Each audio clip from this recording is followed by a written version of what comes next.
जय श्री ओम नमः सिद्धेभ्य नमो अरहंताणं नमो सिद्धाणं नमो आयर्याणं नमो वज्रायाणं नमो लोये सर्वसाहुणं सर्वव्याप्येक चिद्रूप स्वरूपाय परात्मने सोपलब्धि प्रसिद्धाय ज्ञानानंदात्मने नमः। मंगलाचरण इसमें से ही अपन करेंगे। पेज नंबर 99 जो नियम सार पूजन का मंगलाचरण है, उसी विषय पर आज अपने को चर्चा करना है। सहज शुद्ध कारण परमात्मा सदा बसे श्रद्धान में, सहज ज्ञान भी सदा विराजे स्वसंवेदन ज्ञान में।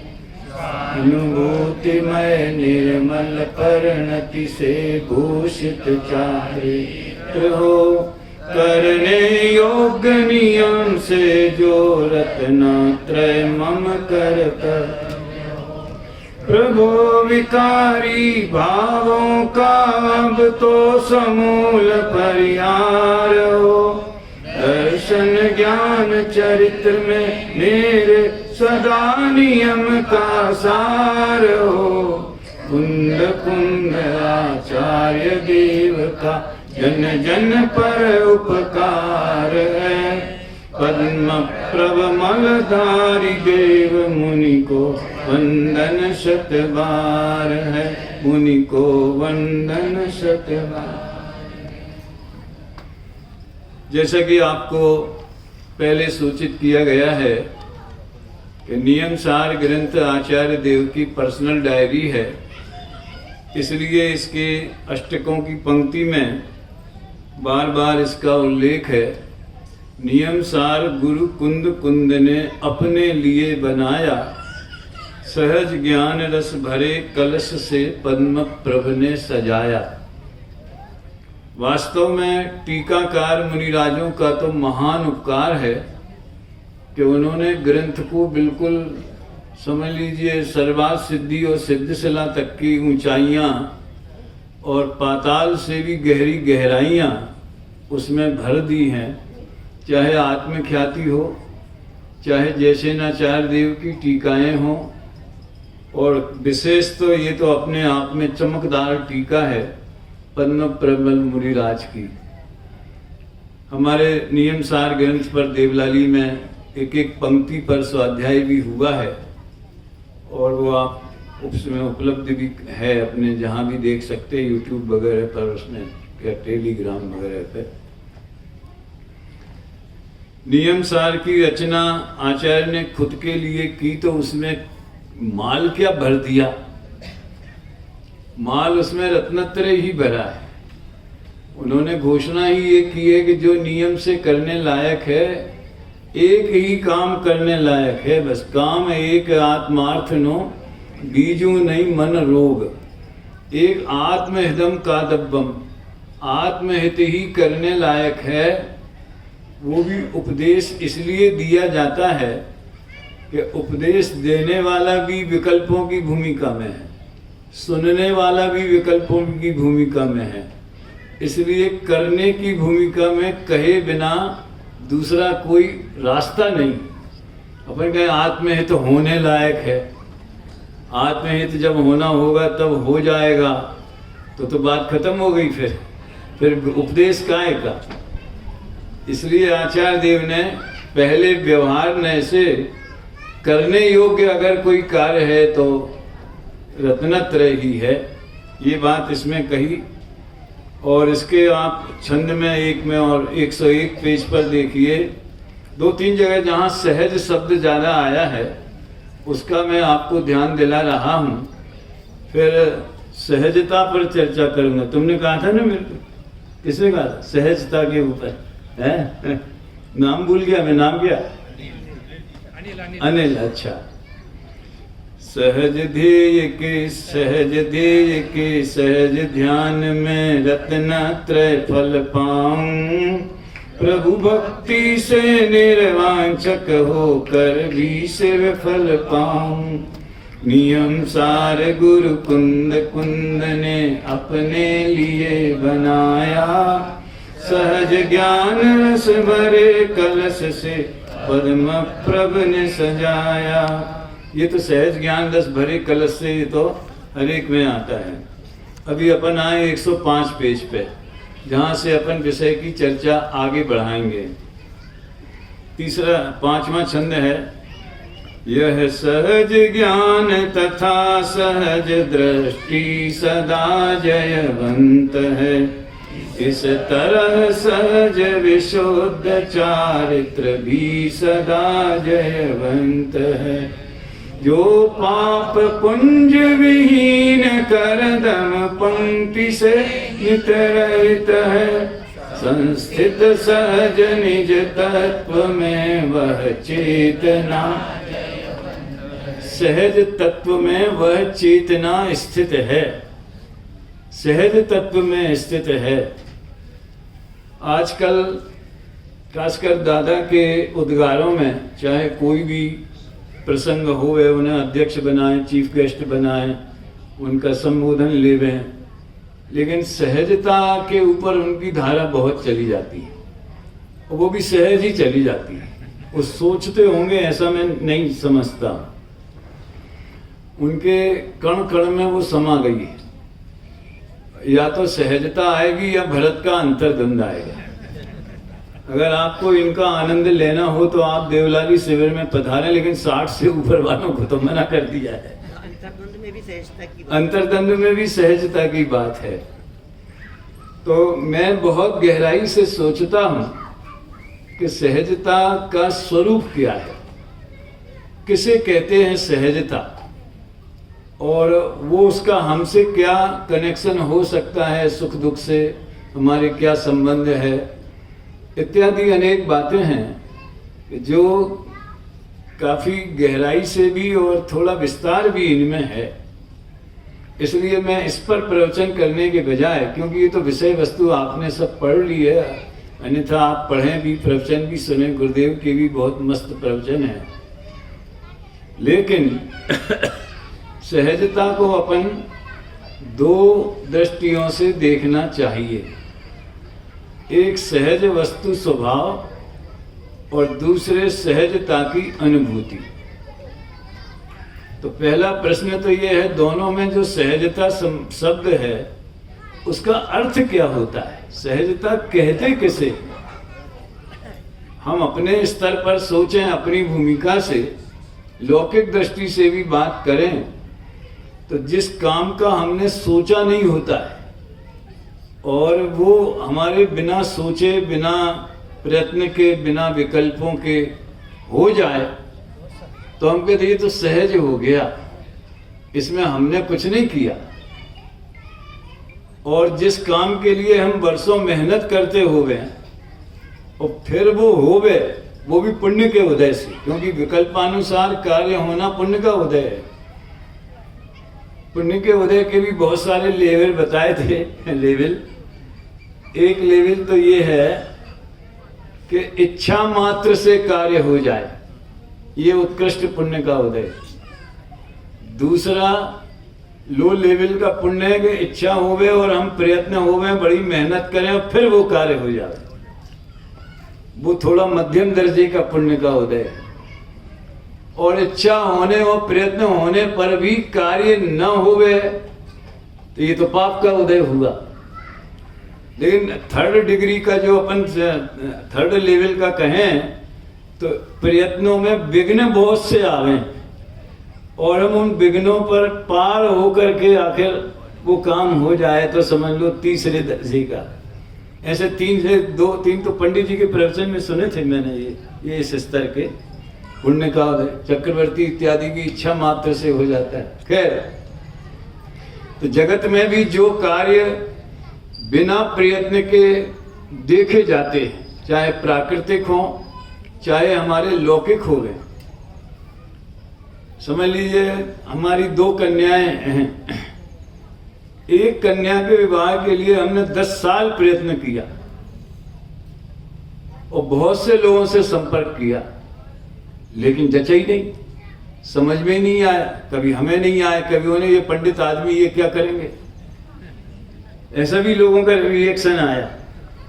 तो और उसके समझ लो भविष्य में जैन शासन की सेवा लिखी थी निर्भर होकर के, तो हमारे प्रयत्नों से कोई कार्य नहीं हुआ, तो भी हम उसे पुण्य का उदय ही मानते। दूसरी कन्या का अपने आप समझ में आया ना, तो वो सहज हो गया। फिर जो उसकी व्यवस्था थी उसमें भी हमें कोई विकल्प नहीं करना पड़ा। अभी बात आई थी ना कि निर्भर, जो काम की व्यवस्था दूसरे संभाल लेते हैं तो हम उसके प्रति निर्भर हो जाते। तो जिस स्थान पर वो विवाह कार्यक्रम संपन्न हुआ, वहां सब व्यवस्था ऑटोमेटिक पहले से जमी जमाई थी। हमें न कहीं से एक चम्मच लानी पड़ी, न दूध में डाल के हिलानी पड़ी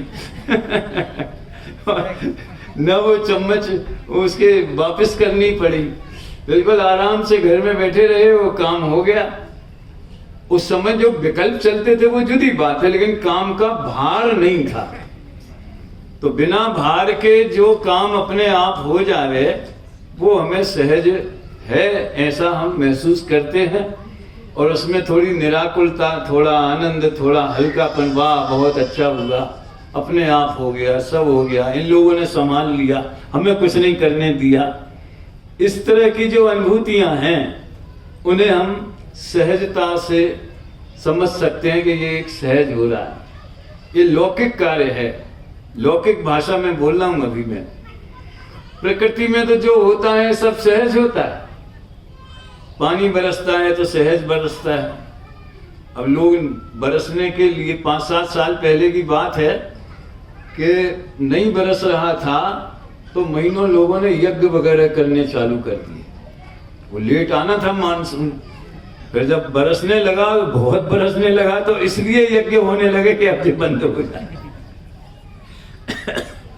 तो हम सोचते हैं कि हमारे यज्ञ से, हमारे प्रयत्नों से, हमारे मंत्र जाप से, हमारी भावना से, हमारे ईश्वर की प्रार्थना से, दुनिया में जो माना जाता है उससे हुआ, तो उसमें हमें सहजता नहीं दिखती। उसमें हमारे पुरुषार्थ से हुआ, जिसमें हमारे विकल्प लगे हों, हमारा कर्तृत्व हो, हमारा योग और उपयोग होवे, तो हमें ऐसा लगता है कि वो पुरुषार्थ से हुआ।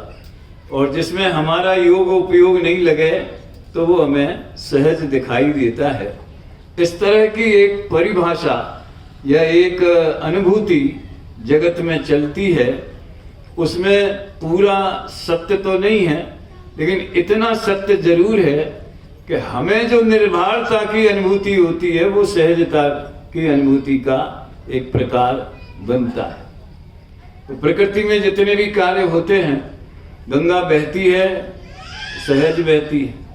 पानी ज्यादा आ जाए, उसमें बाढ़ आ जाए, तो वो भी कोई लाता नहीं है। यानी कुदरत के जो काम है अरविंद भाई, वो सहज दिखाई देते हैं। हाँ, अगर बांध बनाना पड़े, नहर निकालनी पड़े, उसकी सफाई करना पड़े, गंदी होती है तो सहज होती है कि पुरुषार्थ से होती है? वो तो विपरीत पुरुषार्थ से होती है। लेकिन उसमें सफाई करना पड़े तो हमें वो सहज दिखाई देती है। ऐसे प्रकृति के सारे काम, सूर्य का उदय होना, सूर्य का ढलना, बादलों का आना, बादलों का आना, लैंडस्लाइड होना, पहाड़ से चट्टानें गिरना और उसमें लोगों का दब के मर जाना, वो कोई प्लानिंग करके तो नहीं गए थे कि हमें इसके नीचे दबना है। लेकिन कुदरत की कोरोना आया तो कोई लाया कि सहज आ गया। अब इसमें लगाओ, जो चीज हमें पसंद नहीं है और अहितकारी हैं, उन्हें तो कोई अपने मन से करते ही नहीं है। उनमें जगत में भी जितने अनिष्ट कार्य हैं, सब में सहजता की भाषा बोलता है, और जिसमें इष्ट कार्य हैं उसमें कर्तृत्व की भाषा बोलता है। एक्सीडेंट करते नहीं है, होता है। वो गए थे साहब, वो तेज चला रहे थे और अचानक एक सामने से गाड़ी आई, उनका एक्सीडेंट हो गया, 4 आदमी घायल हो गए। उसमें होने की भावना आती, समझ में आया? और फिर मान ले कोई आदमी आया, उसने उनको अस्पताल पहुंचाया और डॉक्टर को फोन किया और ऑक्सीजन मिल गई और ये हो गया वो हो गया, तो उसमें सहज नहीं हुआ। वो हमारे किसी के भी, हमने नहीं किया तो किसी ने भी किया, तो उसके करने से हुआ, उसके पुरुषार्थ से हुआ है। ऐसी जगत की बीमार एक बार जब मैं हॉस्पिटल में था तो एक परिचित विद्यार्थी का, मेरा डायरेक्ट विद्यार्थी तो नहीं था, इनडायरेक्ट था, उसका फोन आया कि आपने ये कोरोना क्यों कर लिया। मैंने कहा धन्य है ये कोरोना क्यों कर लिया, वाह वेरी गुड, बहुत अच्छा सर्टिफिकेट दिया भाई तुमने। अरे मेरे हाथ में होता तो मैं क्या दिवाली का, देवलाली का, अष्टानिका का विधान छोड़ करके इधर असंयम के सेवन के लिए मैं इधर पड़ा रहता क्या। संजीव जी मिथ्यात्व तो पता ही नहीं चलता था, असंयम की तकलीफ बहुत थी। लोग मेरे से अनुभव पूछते, हमारे वो विक्रांत पाटनी है ना, वो उनका और उनका पिताजी का दोनों का फोन है, झालावाड़ वाले।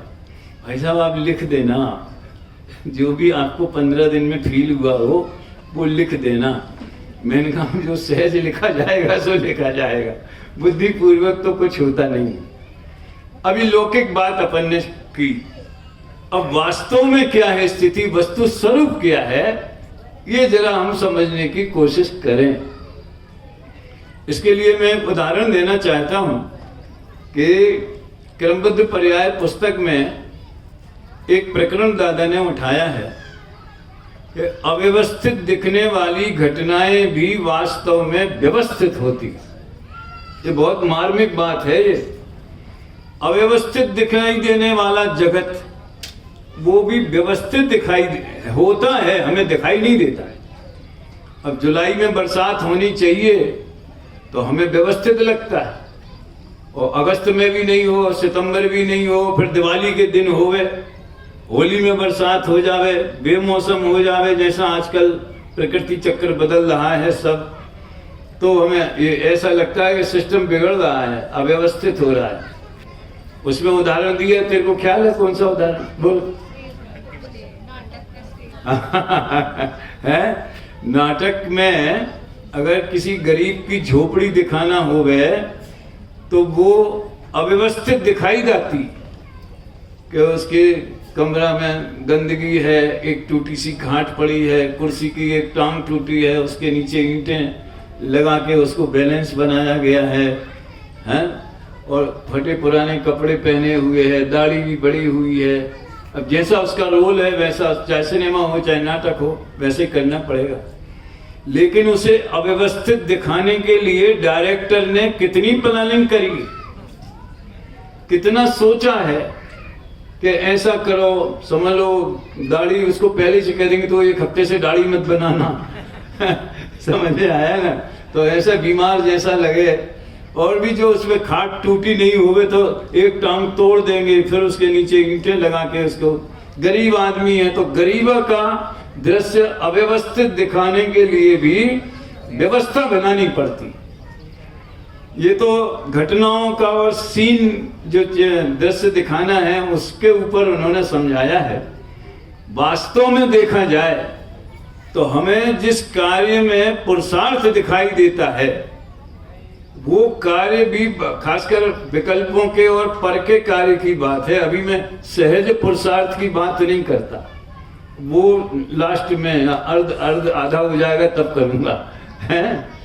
अभी हमें जिसमें पुरुषार्थ दिखाई देता है कि हमारे एक कलश आता है समय सार में 203 नंबर का, जिसे टोडरमल जी ने भी कोट किया है, कार्यद्वाद अकृतम। ऐसा कोई भी कार्य है तो उसका कोई ना कोई कर्ता अवश्य होगा। तो आप कहोगे राग हुआ है, द्वेष हुआ है, क्रोध हुआ है तो किसने किया? नहीं, किसी ने नहीं किया, ऐसा नहीं चलता।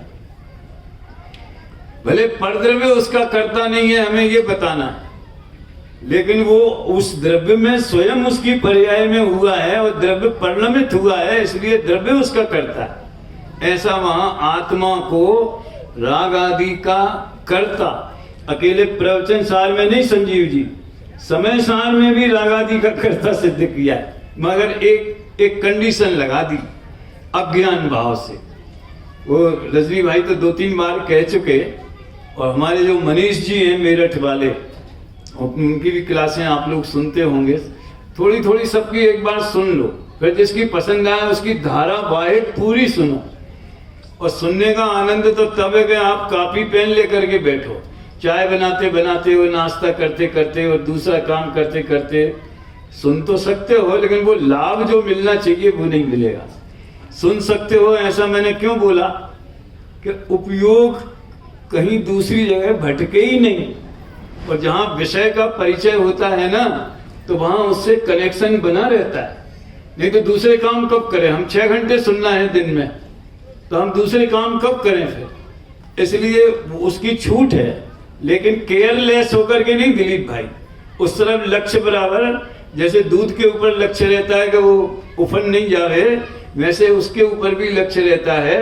और उसमें ये भी सुविधा है कि अगर कोई गहरी बात आई द्रव्यगुण पर्याय की, वस्तु स्वतंत्रता की, इत्यादि इत्यादि, तो आप रिवर्स करके दोबारा सुन सकते हो। हमारे किसने बोला था, हमारे जो अपने दिलीप भाई है ना सांता क्रूज वाले, वो तो पंडित जी का प्रवचन 2-2 बार सुन लेते। तो मेरे एक बार में तृप्त नहीं होता तो मैं 2 बार सुन लेता हूँ। ये तो एक सुनने के प्रयोजन की बात। तो मनीष जी ये कहते हैं कि समय सार में तो बस सारे संसार को 2 भागों में बांटा, एक ज्ञानी और एक अज्ञानी, ये है। तो इस तरह से अज्ञान भाव में जो भी हमारे मोहराग द्वेष के परिणाम होते हैं, और अगर उन परिणामों के अनुसार कार्य होवे तो हमें उसमें पुरुषार्थ दिखाई देता है कि मेरे करने से, रोटी बनाई तो मैंने बनाई, पैसा कमाया तो मैंने कमाया, समझ में आया ना, राग किया तो मैंने किया। ऐसा उसमें जिसमें कर्तृत्व की वासना, कर्तृत्व का अभिप्राय कि मैं करता हूं, ये जिसमें जुड़ा हुआ होवे तो वो कार्य हमें मेरे द्वारा किया गया है ऐसा दिखाई देता है। उसमें सहज अपने स्वकाल में हुआ है ऐसा दिखाई नहीं देता। ख्याल में आया ना। ये तो हमें क्या महसूस होता है, कहाँ हम किसे सहज समझते हैं और किसे असहज माने, ये तो हम नहीं करते तो नहीं होता, सावधानी से चलते तो एक्सीडेंट नहीं होता, समझ में आया ना। समय पे दवाई नहीं लेते तो नहीं बचते, फिर तो कोरोना ले जाता है। ये हमें ऐसा महसूस होता है। अब हम जरा वस्तु स्वरूप की दृष्टि से देखें, इसकी चर्चा वस्तु स्वरूप की मैं विस्तार से तो शाम को करने का प्लान बनाया है, अब वो भी सहज होगा। तो जयमाला जो है इसमें सर्वज्ञ देव विधान की, जिसमें 5 समवायों की चर्चा है। आज या कल वो जब भी उसका समय होगा तो वो आ जाएगी, लेकिन अभी तो आप इतना समझ लो, जैसा कि गुरुदेव श्री बार बार फरमाते हैं कि हमने विकल्प किया और पुण्य के उदय से वैसा कार्य हो गया। हमने विकल्प किया कि आज 4 मेहमान घर में सामने शाम को आने वाले हैं और उनके लिए बढ़िया अच्छा भोजन बनाना है। पति देव का फोन आया है, आसिन ऑफिस के पास वगैरह आ रहे हैं, तो बढ़िया गूगल में देख के या यूट्यूब की वो आती ना, वो सब वो रेसिपी वो देख करके और बढ़िया बन गया। सबने बहुत पसंद, बिगड़ जाए तो वो सहज हुआ, वो बन जाए तो हमने बनाया। अब वस्तु स्वरूप से विचार करो कि वो हमारे विकल्पों से वैसा कार्य हुआ है या वैसा कार्य होने वाले थे अपनी योग्यता से अपने स्वकाल में तो हुआ है। 6 द्रव्यों की परिणमन व्यवस्था को हम देखें तो आपको वो चश्मा अगर लग जाए 6 द्रव्यों की परिणमन व्यवस्था को देखने का, तो हमें कहीं भी असहजता नजर नहीं आएगी। एक और उदाहरण ख्याल में आ रहा है, किसी पत्रिका में लघु कथा में मैंने पढ़ा था, एक वन में समझ लो एक साधु महाराज बैठे, दिगंबर मुनि की बात नहीं करता हूँ, अन्य मत में भी जो साधु साधना करते हैं, एकांत में रहते हैं, और पास में नदी बह रही थी और साधु महाराज का एक शिष्य भी, युवा शिष्य नया नया बना था, वो भी बैठा था उधर। अचानक एक बकरी या भेड़ जो है वो पानी पीने के लिए आई, और उसी समय एक भेड़िया आया और उसने जो है वो भेड़ को दबोच लिया और फाड़ के खाने लगा। अब इस शिष्य को पता था कि ये साधु महाराज अगर एक मंत्र पढ़ दे रहे तो वो भेड़िया भी बकरी जैसा बन जाएगा और चुपचाप चला जाएगा और ये बच जाएगी। उन्होंने मंत्र नहीं पढ़ा, वो मंत्र के ज्ञाता थे, मंत्र विद्या पहले बहुत चलती थी, हैं? तो उस शिष्य को बड़ा आश्चर्य हुआ कि इतने दया का उपदेश देते हैं, क्षमा का उपदेश देते हैं, मानवता का उपदेश देते हैं, ये चाहते तो उस भेड़ को बचा सकते थे, तो क्यों नहीं बचाया? तो उसने बाद में पूछा, अब उससे देखा नहीं गया, तो उसने बाद में पूछा कि गुरुजी, मैं जानता हूं कि आपके पास ऐसा मंत्र है कि अगर आप चाहते तो आप इसे बचा देते, आपने बचाया क्यों नहीं? गुरुजी ने बोला, मुझे इसके तीनों काल के भव दिख रहे हैं, अनंत नहीं, 2-4 समझ लो, अवधि ज्ञान में तो दिखाई जाते हैं ना। ये भेड़ भी पिछले जन्म में भेड़िया थी और ये भेड़िया भेड़ था, तो इसने भेड़िया बनके उस भाव में इसको ही भक्षण किया था। सुकमाल मुनि को जो श्यालिनी ने भक्षण किया पैरों की तरफ से, क्यों किया? पिछले जन्म में अपनी भाभी को लात मारकर उसका तिरस्कार किया था, उसने वहीं से चालू किया। सुकौशल स्वामी को वो बाघिन जो थी उसने क्यों भक्षण किया? क्योंकि, और विचित्र बात है, देखो परिणामों की विचित्रता सचमुच में है, वर्तमान योग में बहुत दिखती है। जिस पुत्र के वियोग में रो रो कर आर्त ध्यान से मरी, वो पुत्र कोई मर नहीं गया था, वो तो अमर होने के लिए मुनि हुआ था। क्या कमलेश जी? वो पुत्र जो है वो अमर होने के लिए मुनि हुआ था। समझदार माँ होती तो अभिनंदन करती, तिलक लगा करके भेजती, शाबाश बेटा, है? अब दूसरी माता नहीं करना, दूसरा गर्भ में नहीं जाना, हमेशा के लिए जन्म मरण का अभाव करना, ऐसा मैं आशीर्वाद देती हूँ जैसे कुंद कुंद की माता ने दिया। समझ में आया ना? लेकिन अब अज्ञान दशा, तो आर्त ध्यान में मरी, और जाति स्मरण में जब देखा कि ये वही मुनि है जो मेरा पुत्र था, ये वही है, तो उसको भी मोह आना चाहिए था ना, पुत्र मोह आना चाहिए था ना, दोबारा बैठ जाती बगल में कि इसको कोई दूसरा पशु नुकसान नहीं पहुंचा सकता, ये मेरा पुत्र है, ये ध्यान कर रहा है, ऐसा भी तो होना चाहिए था ना दिलीप भाई, है? तो बगल में बैठ जाती और कोई भी दूसरा आने, मनुष्य हो, त्रिंच हो, कोई भी उपसर्ग होता कदाचित, तो उसकी रक्षा करती। माँ थी ना, माँ, उसको याद आ गया था कि मैं माँ थी और ये बेटा था। लेकिन कैसे परिणाम है, कैसी परिणामों की स्वतंत्र योग्यता है कि वो उससे द्वेष हो गया, क्रोध हो गया। मैंने रो रो के अपने प्राण दे दिए, लेकिन इस निर्दयी ने मेरी बात नहीं सुनी। ये ऐसा दुष्ट जीव है कि जिसके कारण मुझे मरना पड़ा, और मैं त्रिंच में इसमें बागिन हुई, तो अब मैं देखती हूं कौन इसको बचाता। और बगल में उसके पति बैठे थे, क्या? सुकौशल स्वामी के पिता, जिनका नाम कीर्तिधर मुनिराज था। मैंने सोचा नहीं था कि जो उदाहरण आएगा, बस सहज आता है तो मैं क्या करूं। मुझे तो ये प्रसंग आते हैं तो बड़ा भावुक हो जाता हूं। वर्तमान योग के प्रसंगों में द्रव्यान योग निकालना सीखना चाहिए। कैसी परिणामों की स्वतंत्रता है, कैसा वस्तु का सहज परिणमन है। आखिर रामचंद्र को 6 महीने तक जो वियोग हुआ लक्ष्मण का, और वो विह्वल होके घूमते रहे, तो प्लानिंग से घूमते रहे, सोच के, अरे मैं तो बलभद्र हूं, और शास्त्रों में लिखा है कि नारायण की मृत्यु होती है तो बलभद्र तो उनको 6 महीने तक पूरे पांचों भरत में, पांचों ऐरावत में, त्रिकाल में जो जितने बलवंत नारायण हैं सबका यही हाल। तो भैया मुझे भी यही करना चाहिए, नहीं तो शास्त्र झूठे हो जाएंगे।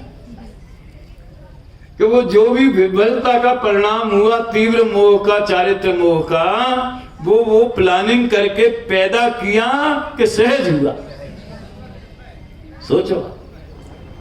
तो बात तो ये उदाहरण तो इसलिए आया था कि सुकमाल मुनि का और सुकौशल मुनि का, कि वैसे परिणाम उन जीवों के सहज हुए। तो वो गुरुजी ने ये जवाब दिया कि जी भेड़िया जो था पिछले जन्म में भेड़ था और इस भेड़ ने इसको खाया, तो अब वो उसने उसका फल भोगा। अब उसमें हम क्यों ईश्वर की लीला में या कुदरत की व्यवस्था में हम क्यों हस्तक्षेप करें। शिष्य ने जब ऐसा सुना तो उसे समाधान हो गया। मुझे ये कहना है को ये व्यवस्थित था, वो भेड़िया के द्वारा भेड़ को खाना वो व्यवस्थित था। मैं फिर 4 पॉइंट बताता हूँ। वो क्रमबद्ध पर्याय निर्देशिका ज्यादा तो मैं नहीं ला पाया, थी भी नहीं वहां पे, जिनके पास नहीं हो वो जरूर लेवें।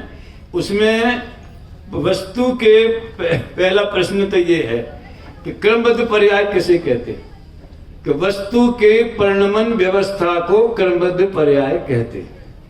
फिर दूसरा प्रश्न है परिणमन व्यवस्था क्या है, तो जिस द्रव्य की जिस क्षेत्र में जिस काल में जो पर्याय जिस निमित्त से जिस पुरुषार्थ पूर्वक होना सुनिश्चित है।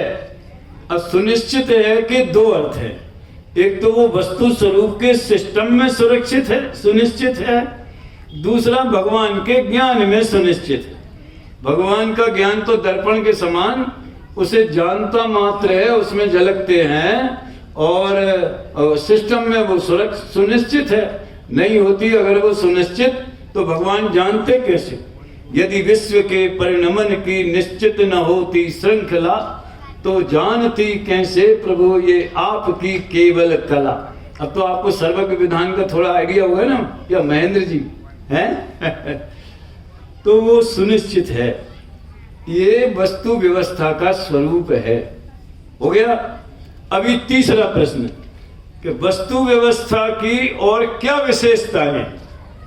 वस्तु के परिणमन की व्यवस्था, क्रमबद्ध पर्याय किसी पर्टिकुलर एक पर्याय का नाम नहीं है, वो किसी एक पर्याय का विशेषण भी नहीं है, वो किसी एक पर्याय का स्वरूप भी नहीं है, वो तो पूरी अनादि अनंत श्रृंखला जो पर्यायों की है, वो श्रृंखला का सिस्टम क्या है। जैसे हम बिजली वाला स्विच ऑन करेंगे तो बिजली जल जाएगी, पंखे वाला स्विच ऑन करेंगे तो पंखा चल जाएगा, ये सिस्टम है ना। ये एक बार मैं नागपुर से छिंदवाड़ा जा रहा था, तो एक सॉफ्टवेयर इंजीनियर एक लड़का बैठा था, उसको पूछा मैंने कहा वो वहाँ सॉफ्टवेयर की कुछ प्रॉब्लम है। और मैं सॉफ्टवेयर बहुत साल जब ये नया सॉफ्टवेयर शब्द ही कान में पड़ा था। आपने देखा किसी ने सॉफ्टवेयर? हमने भी नहीं देखा। और सॉफ्टवेयर उद्योग से इस देश ने 10 सालों में 15 सालों में मिलियन बिलियन ट्रिलियन डॉलर कमाए, जो दिखता नहीं है। समझ में आया? मैं अपने बेटे को पूछता हूँ, यार तुम लोगों को लाखों रुपए मिलते हैं, तो करते क्या? किसान तो खेत में गेहूं पैदा करता है? और दर्जी जो है कम से कम कपड़े का कुर्ता बना देता है। तुम तो खटखट खटखट बटन दबाते रहती हो और कोई प्रदर्शन तो दिखता नहीं है, करते क्या? मैंने उस सॉफ्टवेयर इंजीनियर को पूछा, सही घटना है, ये बस में जा रहा था मैं नागपुर से छिंदवाड़ा, तो मैंने कहा यार एक बात बताओ, इस सॉफ्टवेयर क्या होता है? समझ में आया? तो उन्होंने बोला कि देखो साहब, ये लोक में सिस्टम होता है ना कोई चीज का, ये उसने ये उदाहरण दिया कि बिजली का बटन दबाओगे तो बिजली जलेगी। ये जो नियम है ये क्या है? ये जो एक नियम है या व्यवस्था है या सिस्टम है, ये क्या है? हमारी भाषा में यही सॉफ्टवेयर है। अब जो लोग ये तर्क करते हैं अगर आत्मा है तो दिखता क्यों नहीं है, उनके लिए सॉफ्टवेयर सबसे बढ़िया जवाब है कि सॉफ्टवेयर दिखता नहीं है तो आप उस पर काम कैसे करते? दूसरा, मेरी अज्ञानता का एक प्रकरण ऐसा भी बना था सही। हितेन भाई ने एक बार मेरे को अपने पार्लर वाले कि मैं आपको एक सॉफ्टवेयर दूंगा तो आप ले जाके वहां उनको दे देना। उन्हें एक सीडी दे दी और मैं सच कहता हूँ मुझे बाद में बड़ी शर्म आई कि यार तेरे को इतना भी नहीं मालूम। उनने सीडी दी, मैंने उनसे पूछा कि सॉफ्टवेयर कहाँ है? तो वे बोले इसके अंदर ही है। हमने सोचा यार क्या सोचते होंगे, इतना बड़ा पंडित, इसे सॉफ्टवेयर नहीं मालूम तो आत्मा कैसे मालूम होगा? वो भी सॉफ्टवेयर है। फिर मैंने ये माल और पैकिंग का उदाहरण जब डेवलप किया इसमें क्रिया परिणाम में, तो पैकिंग वो सॉफ्टवेयर है, इलेक्ट्रिसिटी सॉफ्टवेयर है, बिजली विद्युत जिसका प्रोडक्शन करना है, और जिस तार में से होके आती है वो तार हार्डवेयर। बोलो अरविंद जी, गलत तो नहीं है? वो तार हार्डवेयर है। तो ये सिस्टम की बात है। तो सिस्टम के एंगल से देखो तो दुनिया में कोई भी कार्य असहज नहीं होता, सहज ही होता है। आप कहोगे सहज होता है, इसका क्या मतलब है? अब ये इसमें आया ना, सहज तत्व की सहज ज्ञान तथा सहज दृष्टि सदा जयवंत है। जो चीज बाई नेचर हो, अनादि अनंत, देखो वस्तु व्यवस्था में सहजता की बात कर रहा हूं। अब सहज स्वभाव और सहज स्वभाव की सहज स्वीकृति, दो चीजों पे विचार करना है। कितना समय बचा है पता नहीं, 11:40, 11:45, 50 तक लेना। मुझे थोड़ा टाइम और हो गया था। वैसे नाश्ता तो कम लोगों ने किया होगा आज, कोई बात नहीं। देखो, सहज स्वभाव और सहज अनुभूति, सहज स्वीकृति, तो पारिणामिक भाव सहज भाव है। और उदय उपसम क्षय क्षयोपसम भाव यद्यपि सहज हैं तो भी उनमें कर्म का उदय उपसम क्षय क्षयोपसम निमित्त है। तो वो निमित्त होना भी सहज है, वो किसी ने मिलाया नहीं है, किसी ने ये व्यवस्था बनाई नहीं है कि उदय होवे तो अधिक भाव होंगे तो उदय होएगा, क्षयिक भाव होंगे तो कर्म का क्षय होएगा, ऐसा बनाया नहीं है। टोडरमल जी ने लिखा है सहज निमित्त नैमित्तिक संबंध है। चकवा चकवी मिलते हैं, बिछुड़ते हैं, सूर्य का उदय होता है, कमल खिलता है, तो ये सब सहज निमित्त नैमित्तिक संबंध है। लेकिन ये चार भाव जो हैं, मैंने कल एक बात कही थी कि स्वपर प्रकाशन पना स्वभाव है, और भेद विज्ञान में स्वपर प्रकाशक की अनुभूति हो जाना वो पुरुषार्थ है। इसका क्या मतलब है? इसका क्या मतलब है? कि स्वभाव अनादि अनंत है। इसमें जो सहज ज्ञान, सहज दृष्टि, सहज वीर्य वगैरह है, जितने भी अनंत गुण, अनंत धर्म हैं, पारिणामिक भाव, वो वस्तु में किसी ने डाले नहीं। गन्ने को मीठा किसने बनाया? नीम को कड़वा किसने बनाया? और बाकी लगा लेना, उदाहरण में क्यों टाइम खराब करें। वो कुदरत की व्यवस्था है, वो सहज है। ऐसे पुद्गल को स्पर्श रस गंध वर्ण वाला किसने बनाया? धर्मास्तिकाय को असंख्यात प्रदेशी किसने बनाया? कालाणु को एक प्रदेशी किसने बनाया? किसी ने बनाया होता तो हम पूछते क्यों बनाया? समझ में आया ना? लेकिन जब किसी ने बनाया ही नहीं है, वो अनादि अनंत कुदरत की व्यवस्था है। कभी कल हम लोग उस साइड में घूमने जा रहे थे तो इन्होंने बताया, रजनी भाई ने, देखो कुछ वृक्ष ऐसे हैं जो नारियल वगैरह के, ताड़ के, नारियल के सीधे खड़े होते, और एक वृक्ष ऐसा जिना बिल्कुल फैला हुआ। किसने बनाया? कौन से बीज में से कौन सा फल निकलेगा, फसल निकलेगी, ये नियम किसने बनाया? तो जो अकृत्रिम व्यवस्था है, अनादि निधन है, वो सहज है।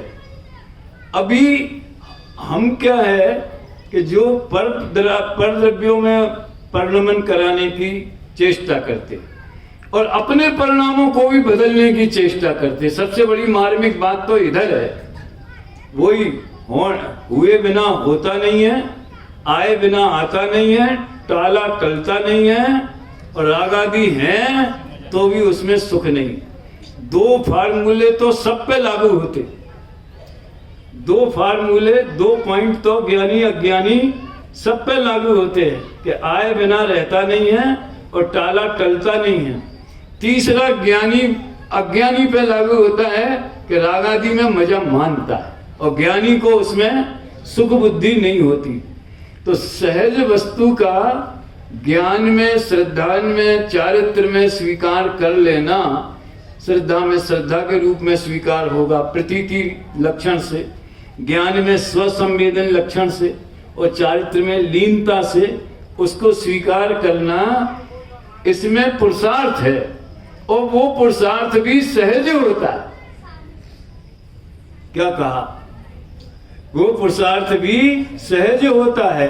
कहने का आशय ये है, भले उसके पहले हमारे पूर्ववर्ती विकल्प होंगे जो होने योग्य हैं, वो हुए बिना रहेंगे नहीं। करण लब्धि से सम्यक दर्शन होता है, ऐसा कहना वो उपचरित कथन है। और सम्यक दर्शन अपने सुकाल में, अपने पुरुषार्थ से, अपने योग्यता से होता है। ये पारमार्थिक कथन है, वो सहजता का कथन है। ज्यादा समय नहीं है, और भी चर्चा अपन इसमें शाम को विस्तार करने की कोशिश करेंगे जब 5 सोमवार की बात आएगी। अभी केवल इतना कहता हूं कि जो कार्य जब होना होता है तभी उस कार्य का पुरुषार्थ होता है। अच्छा, सम्यक का पुरुषार्थ करण लब्धि में है, तो करण लब्धि का कब है? प्रयोग लब्धि। प्रयोग लब्धि का कब है? देशना लब्धि। देशना लब्धि का कब है? तो पीछे चलते जाओ तो इसको न्याय में अनवस्था दोष कहते हैं, एंडलेस। तो फिर करण लब्धि में करण लब्धि का पुरुषार्थ। तत्व निर्णय में लोग मेरे से पूछते हैं, एक उदाहरण देके पूरा करता हूं। हम जयपुर में मैनेजर थे, तो शिविर लगते थे, तो एक चिट्ठी आई कि हमें आपके शिविर में आना है, बताइए हम क्या करें। मैंने चिट्ठी का जवाब लिख दिया, आपको शिविर में ही आना पड़ेगा, और क्या करोगे। लेकिन उसका जो अभिप्राय था वो मैं समझ गया, इसलिए बाद में वो भी जवाब लिखा। वो सोचते थे कि 100 रुपये भेजना पड़ते होंगे, रजिस्ट्रेशन कराना पड़ता होगा, आवास बुक कराना पड़ता होगा। अगर आप अकेले आ रहे हैं तो कोई सूचना देने की जरूरत नहीं है, हॉल खुला है। लेकिन अगर फैमिली से आ रहे हैं, ग्रुप में आ रहे हैं, तो आप बता दीजिए कितने लोग आ रहे हैं, तो वैसी व्यवस्था सोचें। लेकिन शिविर में आने के लिए क्या करना पड़ेगा? शिविर में ही आना पड़ेगा। अच्छा, सम्यक दर्शन के लिए क्या करना पड़ेगा? पूजा करना पड़ेगी कि नहीं? पूजा करेंगे तो पूजा होगी, विधान करेंगे तो विधान होगा, विचार करेंगे तो विचार होगा, निर्णय करेंगे तो निर्णय होगा। समझ में आया ना? और अंतर्मुख परिणाम जो उसमें जो काल लगता है, वो प्रयोग लब्धि करण लब्धि करेंगे तो वो होगी। जिस समय जो करेंगे माने जिस रूप परिणमेंगे, तत्व बुद्धि वाला नहीं, जिस समय जिस रूप परिणमेंगे वो होएगी। तो सम्यक दर्शन करोगे तो सम्यक दर्शन होएगा, यानी सम्यक दर्शन रूप परिणमित करोगे तो होगा। तो अभी क्या करें? अभी तो बस आत्मा समझ का पिंड है और समझ रहा है, ऐसा सहज जानना और देखना, यही करने योग्य है। थोड़ा मैंने प्रयास किया है, इतना स्वतंत्र शायद कभी सहजता पर पूरी लंबी चर्चा हुई नहीं, जो यहीं सहज आ गई। और भी विषय इसमें होगा तो मैं बाद में चर्चा करूंगा। अभी विराम देता